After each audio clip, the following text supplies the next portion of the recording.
ខ្មោចជ័យជ្វា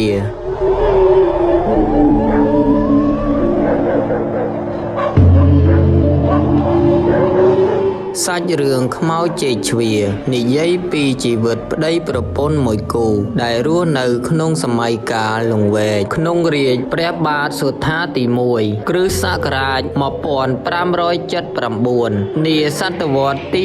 16ដែលពោរពេញទៅដោយគ្រោះអាសន្នវឹកវរដោយការឆ្លងជំងឺអាសន្នរោគផងនិងចោរសកម្មលួចឆក់ប្លន់ផងដោយជីវភាពខ្វះខាតផងតួអង្គប្តីត្រូវបានចាក់ចេញពីភូមិខ្លួនទៅរកជំនួញនៅតំបន់ផ្សេ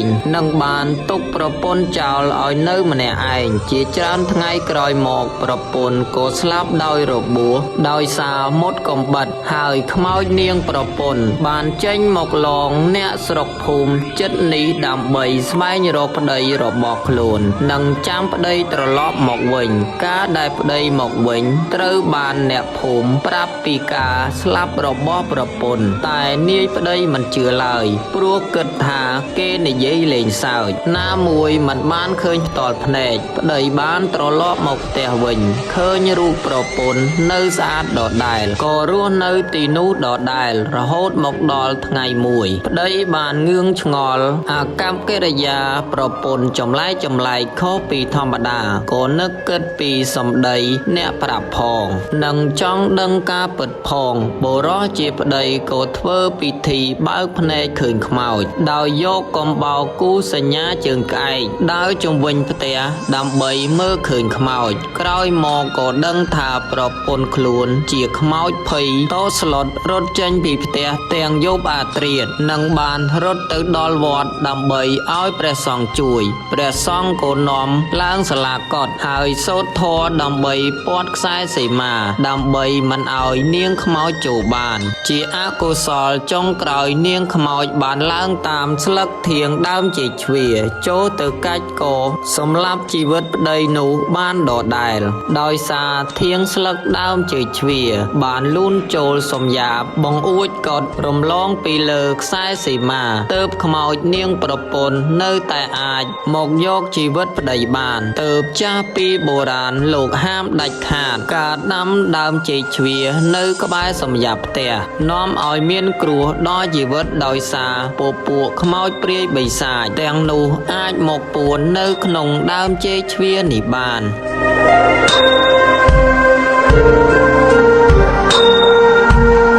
ប្រភពដើមនិយាយពីជីវិតប្តីប្រពន្ធមួយគូដែលរស់នៅក្នុងសម័យកាលលង្វែកក្នុងរាជ្យព្រះបាទសត្ថាទី1គ្រិស្តសករាជ1579នាសតវត្សទី16ដែលពាសពេញទៅដោយគ្រោះថ្នាក់អាសន្នវឹកវរដោយការឆ្លងជំងឺអាសន្នរោគនិងចោរសកម្មលួចឆក់ប្លន់ផងដោយជីវភាពខ្វះខាតផងតួអង្គប្តីត្រូវចាកចេញពីភូមិខ្លួនទៅរកជំនួញនៅតំបន់ផ្សេងនិងបានទុកប្រពន្ធចោលឲ្យនៅម្នាក់ឯងជាច្រើនថ្ងៃក្រោយមកប្រពន្ធក៏ស្លាប់ដោយសារការឆ្លងជំងឺអាសន្នរោគចំណែកឯអ្នកភូមិមួយចំនួនក៏ឆ្លងជំងឺស្លាប់ផងដែរហើយអ្នកភូមិមួយចំនួនធំក៏បានរើចេញទៅបាត់អស់គ្មាននរណាអាចជួយនរណាបានឡើយផ្ទះនីមួយស្ងាត់ឈឹងពេលយប់គេឮសូរតែសំឡេងឆ្កែលូ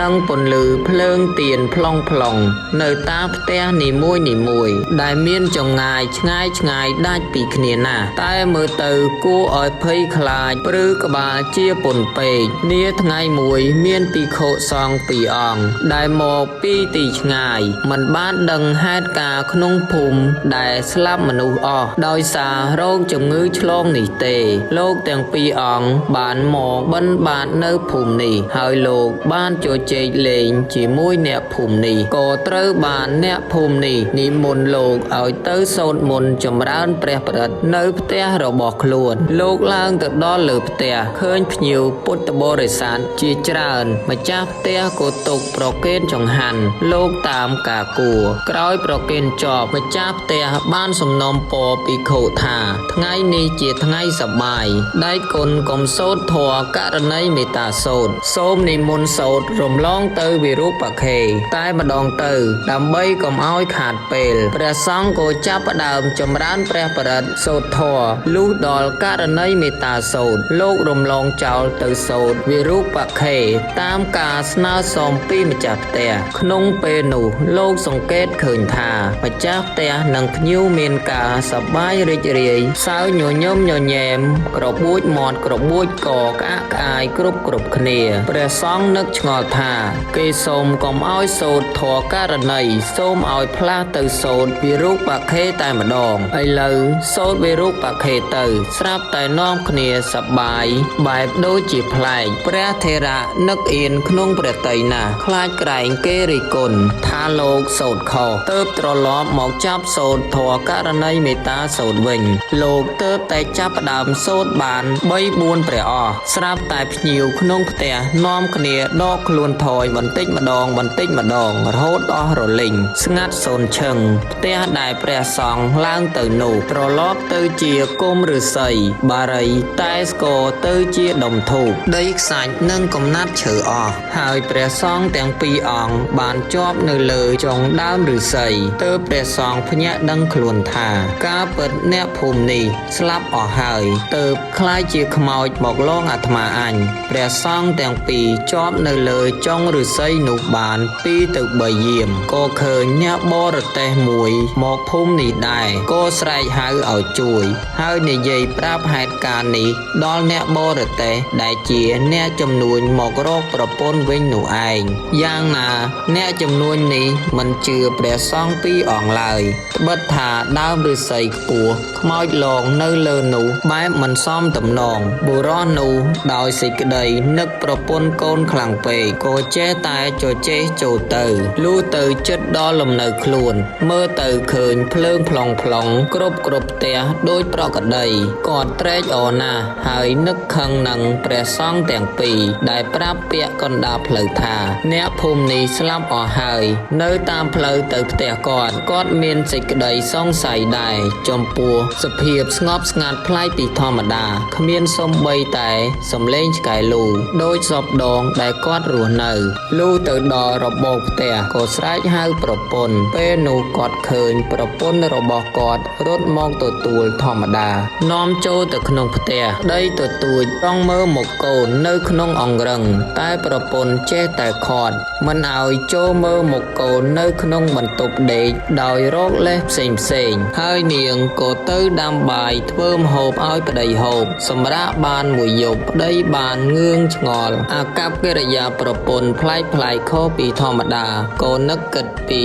សម្ដីព្រះសង្ឃទាំងពីរនិងចង់ដឹងការពិតផងបុរសជាប្តីក៏ធ្វើពិធីបើកភ្នែកឃើញខ្មោចដោយយកកំបោរគូសញ្ញាជើងក្អែកដើរជុំវិញផ្ទះ3ជុំដើម្បីមើលឃើញខ្មោចដោយឱនក្បាលទៅមើលតាមប្រហោងខាងក្រោមជើងក៏ឃើញអណ្ដាតប្រពន្ធយ៉ាងវែងលៀនឆ្កឹះយកវែកបាយក៏ដឹងថាប្រពន្ធខ្លួនជាខ្មោចក៏ភ័យតក់ស្លុតជាខ្លាំងខ្មោចនាងប្រពន្ធក៏ហៅប្តីមកហូបបាយល្មមប្តីឮដូច្នេះក៏ពោលទាំងញ័រមាត់ថាអញទៅនោមនៅរៀនមុខផ្ទះមួយផ្លែតសិនបុរសជាប្តីបានយកក្អមមកចោះឲ្យហូរទឹកបន្លំជាសំឡេងជុះនោមរួចក៏លបរត់ចេញទៅ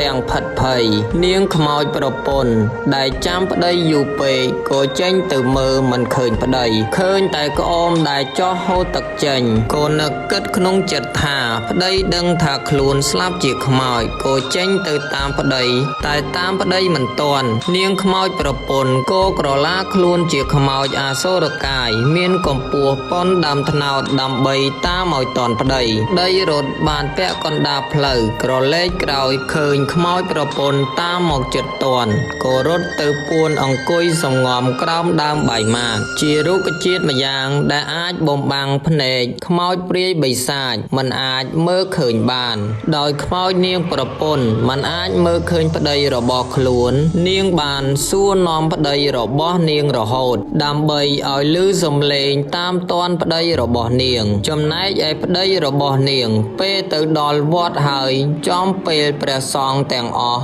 បានសឹងលក់គ្រប់អង្គសល់តែកុដិលោកមួយអង្គប៉ុណ្ណោះដែលមិនទាន់សឹងប្តីបានរៀបរាប់ទាំងភ័យខ្លាចទៅកាន់ព្រះសង្ឃអង្គនោះឲ្យជួយព្រះសង្ឃអង្គនោះបានអង្គុយសូត្រមន្តឃុំយន្តដើម្បីការពារបុរសជាប្តីនេះហើយខ្មោចនាងប្រពន្ធក៏នៅតែមិនទៅណានៅដើរតាមក្រឡេកមើលជុំវិញកុដិក៏ឃើញស្លឹកធៀងដើមចេកជ្វាទៅចូលមកសំយ៉ាបង្អួចកុដិក៏បានឱកាសបំរួមកាយឲ្យតូចវិញរួចវាតាមស្លឹកចេកចូលមកកាច់កសម្លាប់ប្តីនោះបានទៅទើបបុរាណខ្មែរលោកចារមកថាសូមកុំដាំដើមឈើណាដែលមានមែកធៀងចាក់ចូលមកបង្អួចផ្ទះព្រោះវាជាស្ពានដែលនាំឲ្យនៅពពួកវិញ្ញាណខ្មោចព្រាយបិសាចអាចចូលមកសន្ធិដ្ឋនៅក្នុងផ្ទះរបស់យើងហើយបង្ករឿងរ៉ាវផ្សេងដែលយើងនឹកស្មានមិនដល់ជាពិសេសដើមចេកជ្វាជាដើមដែលមានផ្លែចេកមានគ្រាប់ច្រើនខុសពីផ្លែចេកយើងធម្មតាបាទសូមអរគុណមានកន្លែងខ្វះខាតសូមមេត្តាខន្តីបិទោហុំបាទ